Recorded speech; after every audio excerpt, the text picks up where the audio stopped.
My thanks to all of you, and now it's on to Chicago, and let's win there.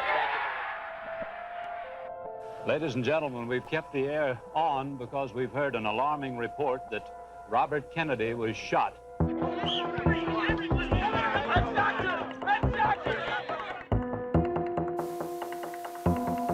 The suspect is in our custody now. We do not know who he is. He had no identification. The gun is in our custody. It's a .22 caliber, 8 shot, and all 8 shots were expended. The problem is not one of the bullets from that pantry scene, not one from Kennedy or any victim or, any of the other places matched Sirhan's gun. The revolver that was used was a small caliber revolver. I examined the revolver very closely. Rosie Greer had it in his hand after he apprehended the assailant. It was a small caliber revolver.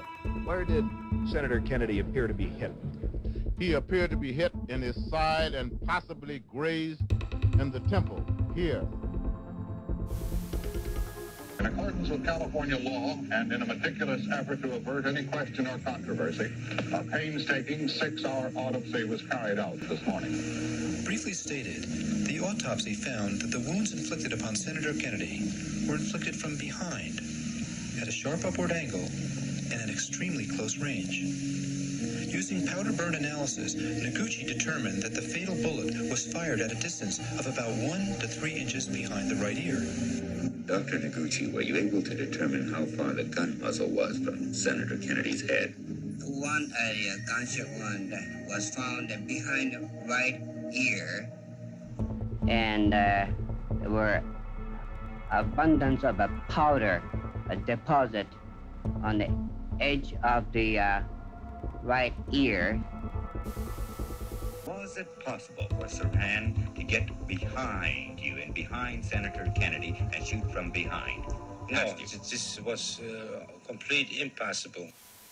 So they just assumed he was, the Manchurian candidate hypnotized to fire at Kennedy, and therefore he was still guilty and still part of the plot. But if you look at the ballistic evidence first, and it's so completely clear that they had no case against him, even though he is there firing a gun, no one denies that. But it's also equally clear because not one of the bullets found in the pantry could be matched back to his gun.